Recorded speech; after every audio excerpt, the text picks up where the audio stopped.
Hey there, observation team. TS667 here. Welcome to my habitat. And welcome to this new experiment.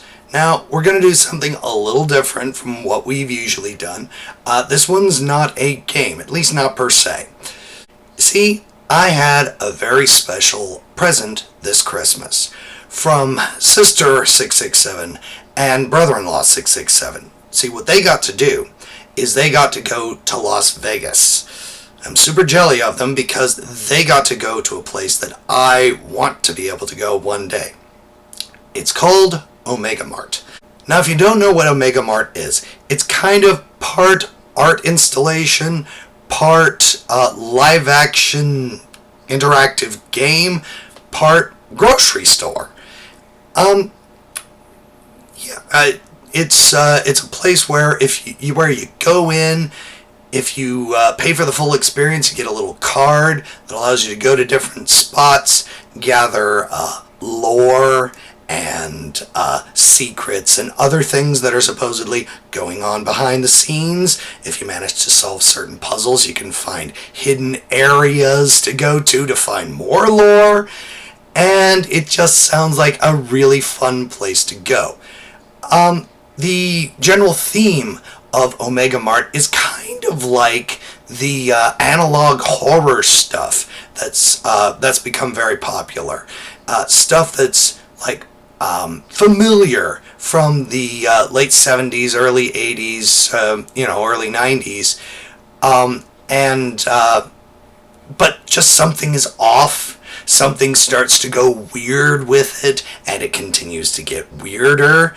If you want a better explanation, try looking up the Omega Mart videos on YouTube. You'll get a good view of what I'm talking about there. Now, the reason I'm telling you about Omega Mart is because while they were there, at my personal request, they got me something. They got me something special. They got me an Omega Mart cereal. I am super excited about this. I mean, as you can see here, we've got fruit de loopholes. Oops, no fruit. With a footnote that says, may contain fruit. And of course, we've got this cereal mascot, good source of vitamins and minerals 10. 100% love vitamins. Oh boy. Now, even more Fruit D improved recipe. Got the Omega Mart logo here. It's awesome. And on the other side, we have CRISPR Crunch. OMGMOs right up here. And, breakfast of participants. Not champions, participants. And we have this creature here, who is apparently, yes, we have Captain Milk Bear and Scurvy Helix. So, we are given to assume that something went horribly wrong with Scurvy Helix's DNA, but the Milk Bear is apparently a tardigrade. I know about tardigrades. They are pretty cool. You ever want to know about them? They're like this micro animal that can basically survive absolutely any type of environment you put them in. Extreme heat, extreme cold, vacuum of space, underground, dormant, supposedly dead for millions of years and then revive. These things are scary endurant. So, it's kind of awesome. So we've got Scurvy Helix saying, squawk, part of a complete sequence. Not a complete breakfast, a complete sequence. Yep. And it says serving suggestion here, but it doesn't actually say what the serving suggestion is. What are you suggesting we serve? What are you suggesting we serve this as? Are you suggesting we serve the cereal? I don't know. But, yeah, it's just so much fun. Yeah, and of course, here on the side of the box, we have the maze that you can solve while you're eating breakfast. Here, let me see here. Yes, got a little something from them. Avast me hearties, CRISPR Crunch will shiver your tongue's timbers and plunder your palate with the crunchiest cereal ever to sail beneath the Jolly Roger. That sounds a little intimate to me, but we will press on. It may not ward off scurvy. Okay, fair enough. It's a sugar cereal. It's not going to ward off scurvy. But CRISPR Crunch does one better by providing a healthy dose of vitamin C. That's not the letter C. That's SEA. Sounds salty to me. And telling mutinous molecular mutations to walk the plank. Thank you, Cat and Milk Bear, for doing that. You're a stand-up sailor. And of course, on the other side, we have the ingredients. These all look pretty, yeah, they all look pretty much normal. I'm guessing this is all the nutrition facts that they have to put on there. Like, this is the normal side, I'm guessing. Contains bioengineered food ingredients, because of course you have to say if it does.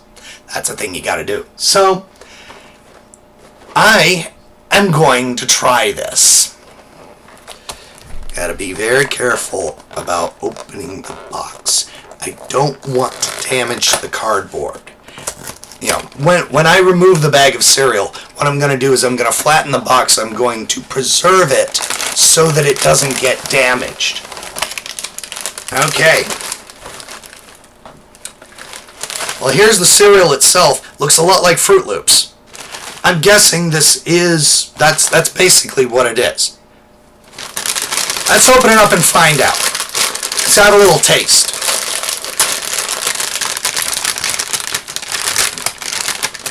Right from the box, right from the bag.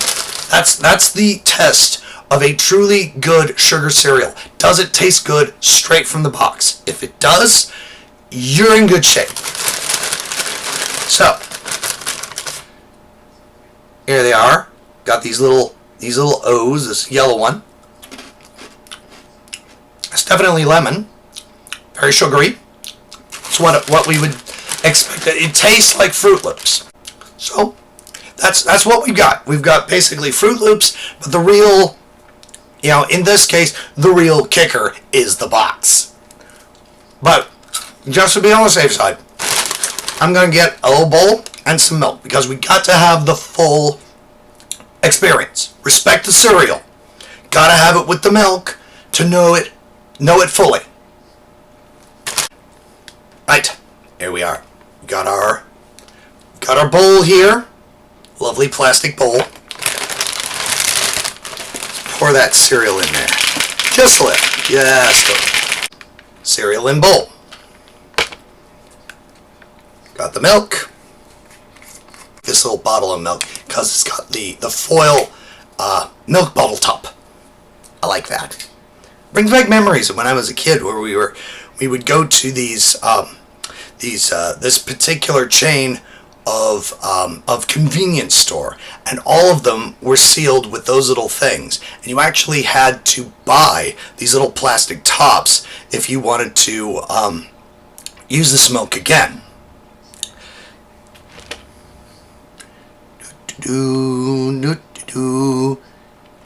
Pour the milk over the top.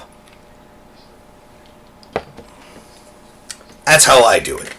I know some people like to do it milk then cereal. I don't understand that, but that is up to whoever wants to do it. And my spoon. Oh, look at my upside down distorted reflection in the spoon. Alright, here we go. The real test of the cereal.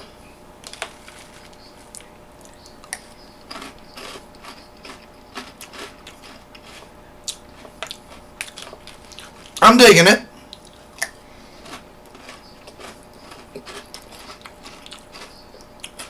It's basically Fruit Loops, but I like Fruit Loops. I mean, I'm sure it would have the same effect as Fruit Loops usually do.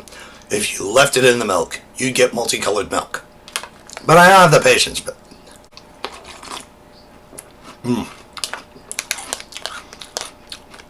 this is what I do when I'm in a hurry. If I'm eating cereal and I'm in a hurry, and there's not a lot left in the milk, I just treat it like I do soup. The real treasure is the cardboard box. Let's be honest, that's what it's there for. That's kind of the souvenir of the whole thing. So I will make sure that I keep the undamaged box.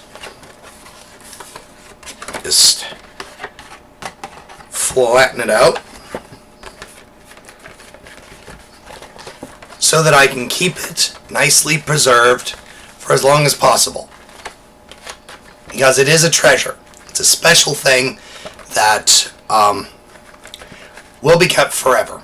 And I'll probably scan it into my computer too, just to make sure that if, heaven forbid, anything happened to the cardboard box, I'd still have all of the graphics, all the fun things that are on it. So, anyways, that was today's experiment. I know it's a little short, but I wanted to give proper thanks for this gift and also proper respect to the source. And before I go, I want to tell you a little bit about Sister 667 and Brother-in-law 667. They are currently doing a YouTube channel of their own. It's an awesome YouTube channel. I'll write up the name on the board. You'll see it all right. Everyday Too Exotic.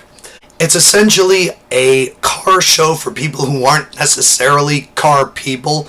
You get specifications there, but you also get some real life descriptions of what those specifications actually mean to a person experiencing them. And that's an awesome thing. Also, they're just fun people to watch and listen to. I definitely would recommend their channel. So, check them out, subscribe, give them some likes if you like them.